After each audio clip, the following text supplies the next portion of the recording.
Hi everyone, Sherman Chin here, and just out from the 4DX theater. I've just watched the Supergirl movie for the fourth time and out from 4DX, just perfect, right? I think this movie is just awesome. I'm increasing my rating to a 10 out of 10 for Supergirl. And I'm going to tell you guys why, and also a bit of a rant on those people commenting on my previous videos about why I shouldn't like Supergirl. I think if you don't like Supergirl, then you just don't like it. You don't have to tell me whether I should like it or not, right? Because this is the whole philosophy of Supergirl. The people around you, sometimes they are not nice, but you don't have to be nice to be good, right? And it's important to be good. So I'm telling you guys, please be good. So just in this movie, right, I love it so much because of the philosophy of it. The philosophy is just awesome in this movie, and I feel that it tells a lot of life lessons that might not be so clear each time, but as I watch it for the fourth time, I pick up a lot of little details that I don't think I actually noticed the first time round. So that's one of the reasons why I'm increasing my ratings to 10 out of 10.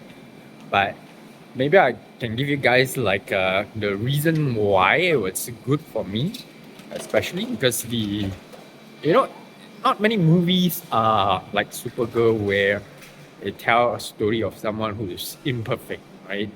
And I think I'm just going to say here that Ruthie said it perfectly. At the nearly the end of the movie, she said that Kara or Supergirl here might not be perfect, but she's good.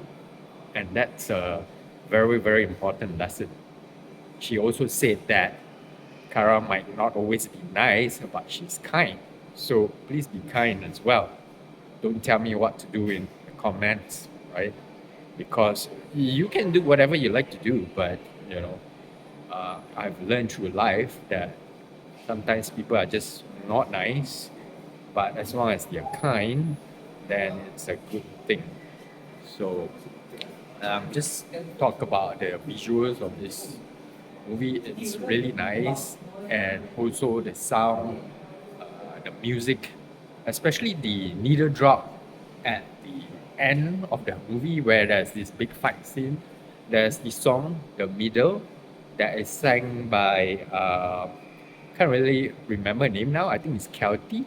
She sang it, and also she played the violin for it, and I felt that it was a really, really good song. The middle, uh, it was used something like in anime, such as Evangelion, where there's this really meaningful song with really good lyrics, and it was done really well here. The lyrics is that you are somewhere in the middle, and it's not over yet.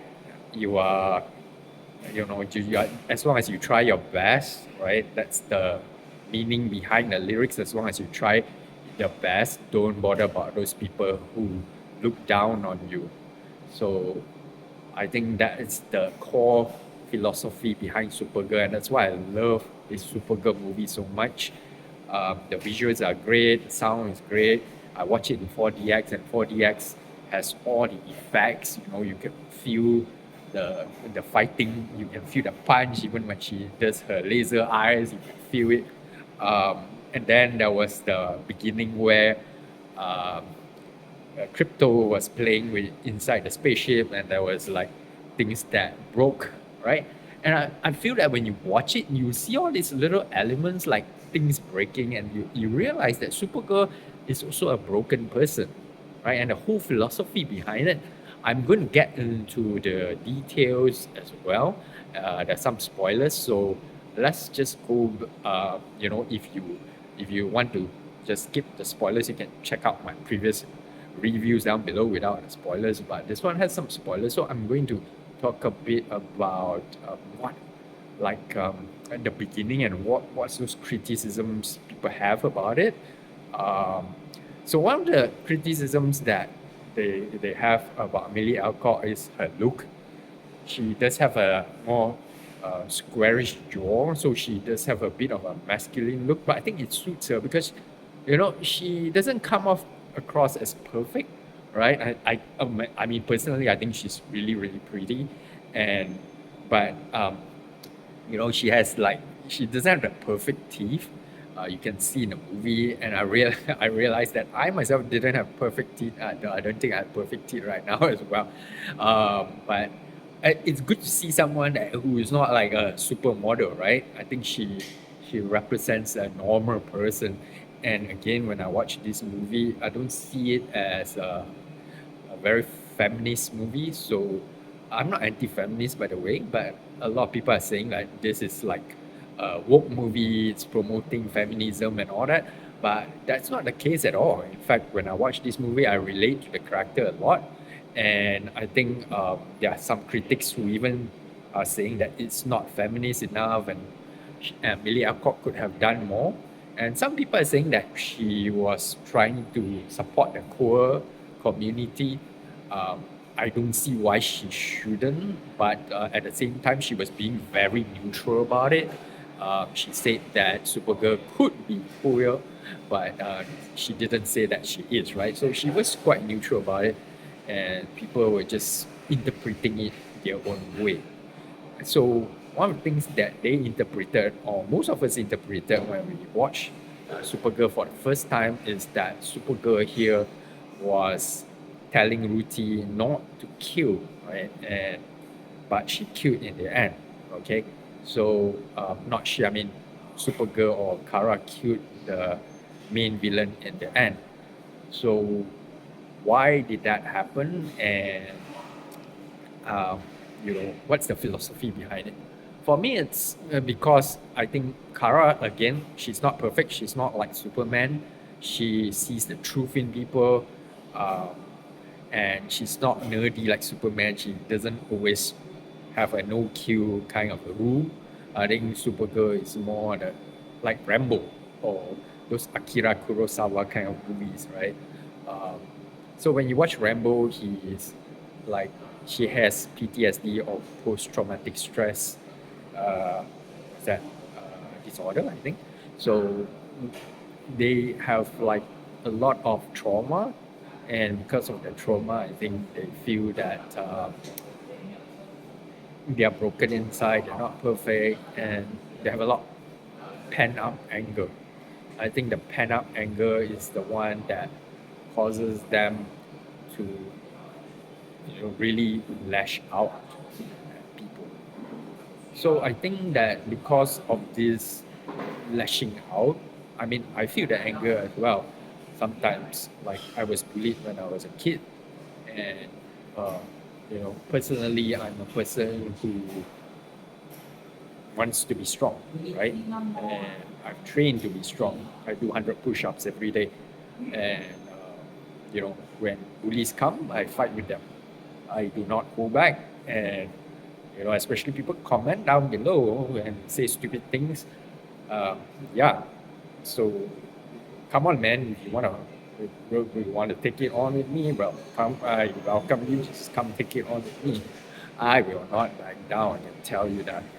So that is my whole philosophy in life, and I love that about Supergirl, and I love that she kills. So I think that she's not like Superman. He inspires me. I want to be like Superman. I want to be nice like Superman. But I realize that this world is not nice. You have to be good. You have to be good. Doesn't mean you don't kill, right? Because Creme in this movie, he is very different from that weakened Creme in the comics, right? Uh, and I feel that in the comics, he wasn't that strong and maybe he deserved to live. But this one is killing for sport. If you watch the movie properly, you realize he said that he kills for sport. And when someone kills for sport and is a bit psycho like him, right? And um, when I mean psycho is that he he just he's he's not an innocent person, right? He kills for sport and he wants to go after Ruthie, right?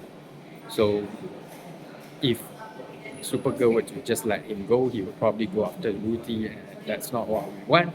So he should be killed at the end, and that's what Supergirl did, right? Just like what Rambo does as well. Uh, he has PTSD. He always takes out the bad guys, right?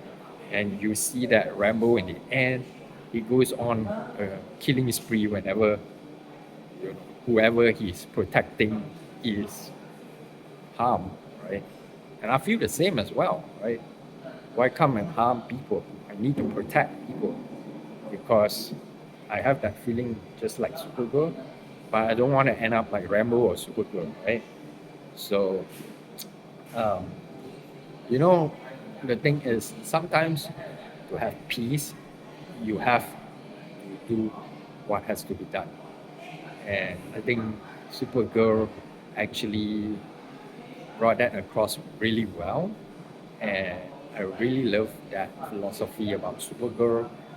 Also, um, maybe if I go through some of parts of the movie, let me think. At the beginning, I think there was this scene where Supergirl, uh, wait, before that, let's talk about Ruthie first because I think in the beginning, parents got killed. Some people were complaining that how come Creme didn't kill her at first because Creme was actually uh, disturbed by the fact that Ruthie's father actually blew up his ship. So he wanted to get a ship, and that's why he stole Supergirl's ship. So he was a bit distracted at the time. So I guess that's why he let Ruthie leave. But something that he probably regrets later. But then again, I wouldn't say that Creme is a villain without any sides to him. He's just a bit of a psycho, but he doesn't want people to suffer apparently. He kills his prey just like an animal, right? He wants to kill them, but he doesn't let them suffer. Does that make him a good guy? No. Does that mean he has to be killed? I think so. Um, Especially if there's no way to stop him. You might say that, well, Supergirl can put him in a phantom zone, right? Just like what Superman would do, but they didn't mention anything about a phantom zone in this movie. And again, Crime here is not the weak villain, he's really strong. Remember that if you watch the movie, the raiders or the female pirates were also saying that Creme would kill Supergirl, even though they saw how strong Supergirl was, and she was like she defeated the pirates in space. She took over their ship. She destroyed their engines, and she saved everyone on the bus. So they saw that. Yeah, they were afraid for Supergirl. Uh, they think that Creme will kill her because Creme is very strong in this movie, which is really different from the comic. So that I guess is the difference between the comic and the movie. Um, what happened in the movie next, I think after the part where Supergirl first came out and she got the yellow sun. Oh wait, before that, I will talk about Supergirl uh, being able to fight even under the red sun. So she must have had some fight training, unlike Superman, who was born on Earth, so he always had superpowers. But Supergirl didn't always have superpowers. So I guess she learned how to fight, and that's why she was able to fight even under the red sun and even when she was drunk. And I think that's really unique about Supergirl. When she fights not just with her superpowers, but with some combat training as well. So that I think it's pretty cool because as a martial artist myself, I found that really, really great, especially in the action sequences. I could really feel the action, especially in 4DX, could feel the wind, the water, and the bubbles. So that was pretty interesting, especially in 4DX. And besides that, after the oh, people are just walking by and just giving me strange looks. I don't care because I've never fitted in anyway. So kind of a guy who is weird and don't mind being weird. And I guess that's what I wanted to say as well, because Supergirl is about being not fitting in. Right? You don't always have to fit in. You can always be yourself, and even though people look down on you, you just have to hold your head up high, say that, hey, I'm just doing whatever I want to do as long as I'm not hurting others and I'm good, right? So in this movie, uh, they chose Millie Alcock to play Supergirl because she's really good at those micro expressions in her face, and every time she cries, I could really feel the emotions. The colors were really, really fitting, even though it was like dark. Think of it like Better Angel Alita, which is one of my favorite movies. I think now Supergirl is now my favorite movie of all time. Give it a 10 out of 10, right? Better Angel Alita is not far from it. I feel that this kind of movies really makes me feel for the characters. They've gone through a lot of trauma and they've fought back, just like I have. I've been through a lot of trauma, I've fought back. I have trained myself to be strong, and I feel that, even though these characters, they have superpowers, I don't have superpowers, but um, it's about not just strength, right? It's not just outer strength, but inner strength. And I think that is very important. And I feel like Superman is the ideal to be, right? You want to be nice as well. Although in this movie, Kara isn't nice, but that's also because she's going through trauma. And when I was going through trauma, obviously I wasn't nice. But you want to be nice and you want to help other people, and I think that is a very, very important lesson and very important philosophy, since this is a philosophy channel. I think that it's important that we are nice even though we feel like we have the power to destroy anyone, right? So I feel that you know uh, we have to do good in this world to be able to save others. And that's what Supergirl did to Ruthie, right? Even though Supergirl felt that Ruthie shouldn't kill Creme, and the reason being is that she said that it will follow her for life. And I feel that, because Creme killed Ruthie's parents, if Supergirl were to, I mean, if Ruthie were to kill Creme, whenever she thinks of killing Creme, she will remember her parents, and whenever she remembers the death of her parents, she will remember killing Creme, and that will be a burden for her to carry. So Supergirl did not want that for her, and also Supergirl saw that she was like a mirror of Supergirl. So Supergirl, when her planet was destroyed, she did not have someone to direct the anger towards, but Ruthie gave her that that target through Creme. She was able to kill Creme at the end, and I also feel that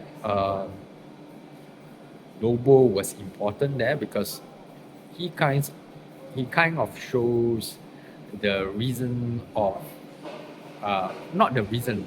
Actually, he shows the contrast, right? The contrast between someone like Lobo who kills for money versus some people who kill for different reasons. So he saw that Supergirl killed Creme, and he was laughing at the end. Right? So he was more an observer there. He set a trap and he let Ruthie save him as well to see what kind of character Ruthie is. And then he observed Supergirl to see what kind of character Supergirl is as well. So I feel that that was portrayed really well in the sense that it contrasted Supergirl with Lobo, right? Lobo had all Lobo has all the power, like he's an immortal, but Supergirl in this movie she was powered up and not powered up. Obviously, they wanted to also show that she can't be like all powerful all the time, right? they didn't want to show her as a god. She's more like a flawed person with superpowers. And I think that's very important. It's something like Rambo, right? You see Rambo, like the first blood, Rambo, the first one, he was a really flawed person before he became like super strong, and then he like killed all his enemies, right? Uh, I think that is the kind of feeling they want to go with. They also went with like the Japanese anime style thing, like I said, Better Angel Alita, Ghost in the Shell, Evangelion. It has a very thematic feel to it. Um, it's more like maybe a fallen god, right? And because of the colors as well, it's a dystopian future, more like Mad Max Furiosa. Uh, and also in Better Angel Alita, the colors were about the same.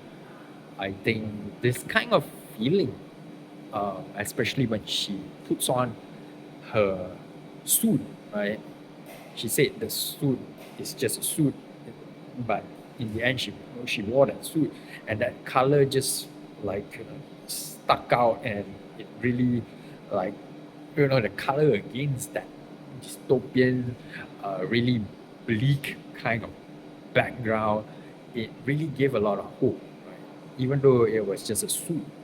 So I think that was amazingly done.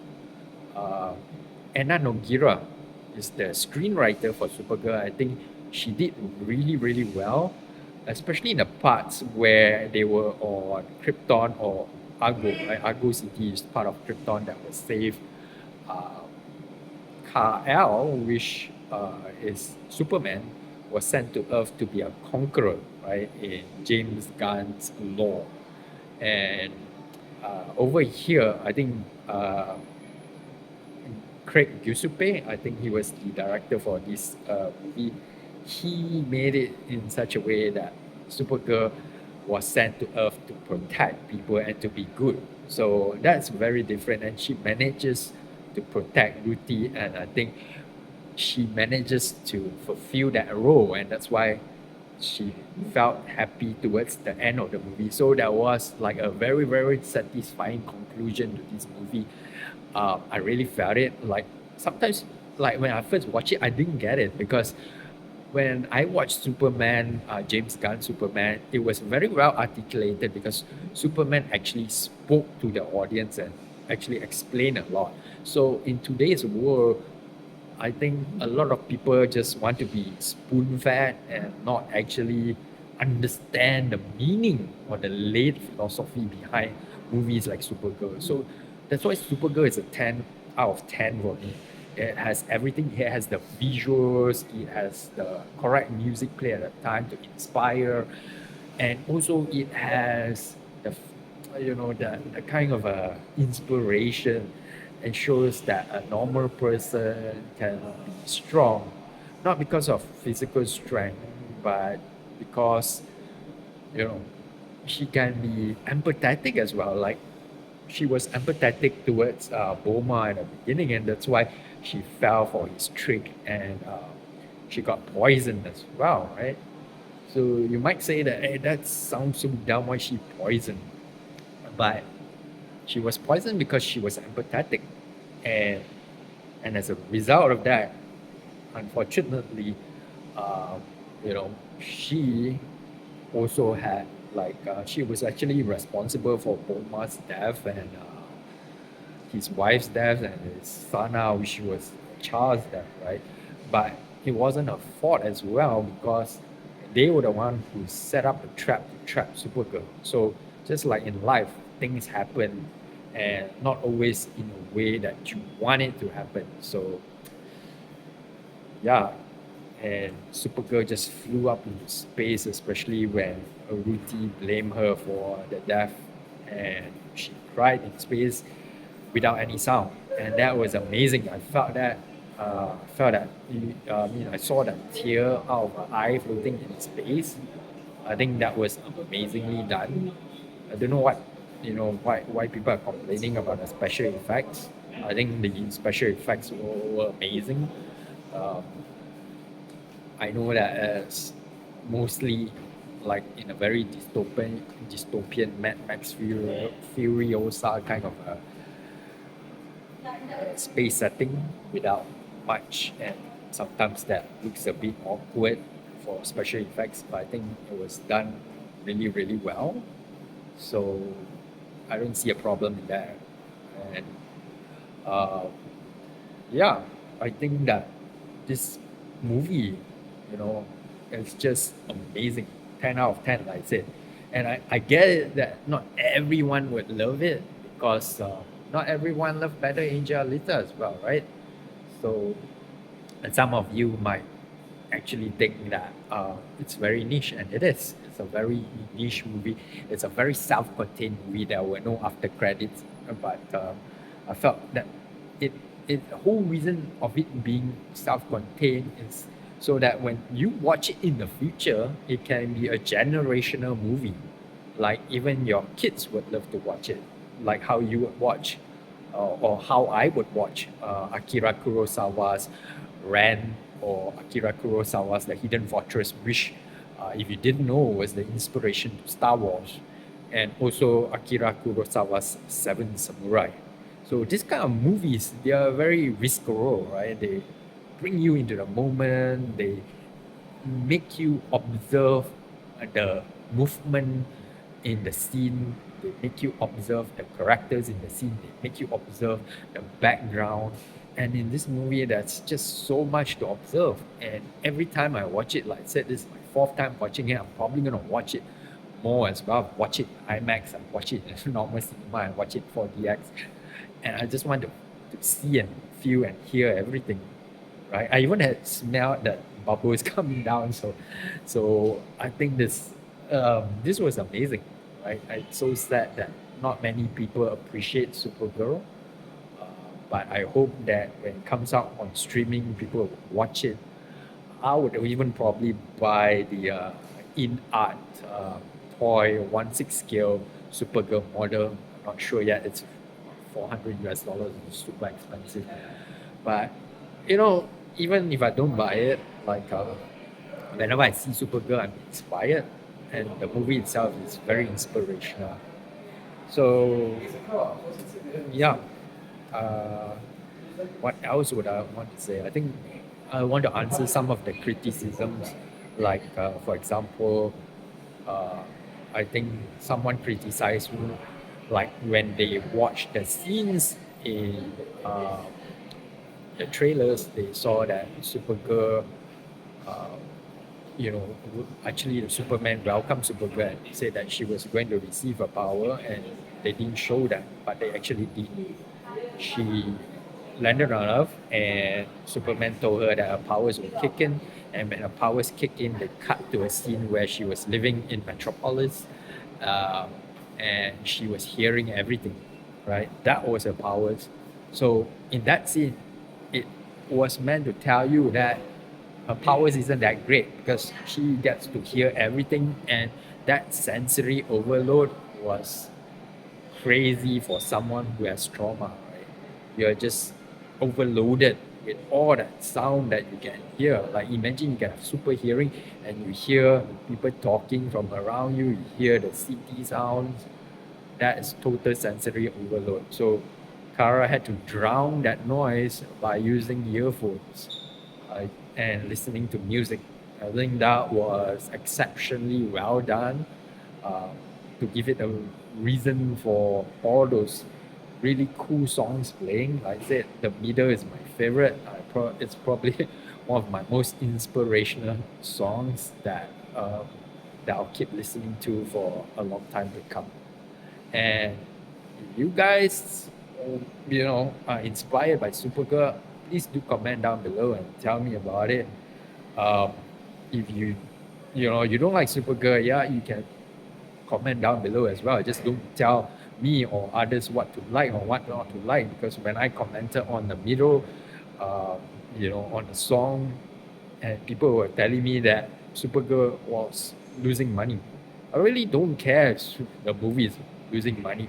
Doesn't mean that every movie has to make money to actually be good, right? Better Angel Alita was also making a lot of money, and it was one of my favorite movies as well. So, yeah, uh, I guess that's it for me. It's a really long, like, rant, but I wanted to rant anyway because I feel that today's world is like so polarized. The media is telling you what to do, what not to do, and people are like sheep, right? They either follow one side or the other side. Why can't you be in the middle? That's just the title of the song as well. Be in the middle because you have to be, you have to have your own self-critical thinking, right? Like you actually go out and find out for yourself whether something is good or not. Just don't listen to the crowd. Doesn't mean you always have to follow the crowd, right?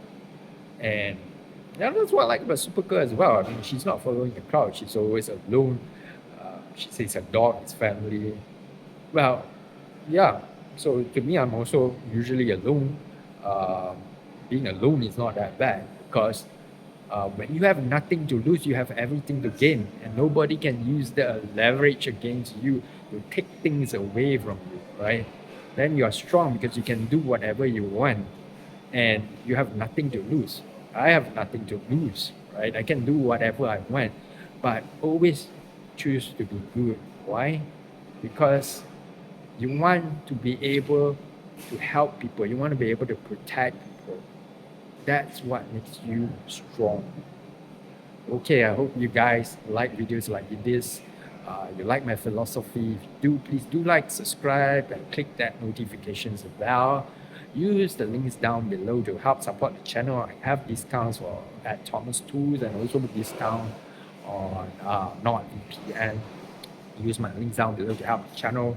And of course, follow my playlist, right? I'm gonna end it with a playlist on my philosophical videos.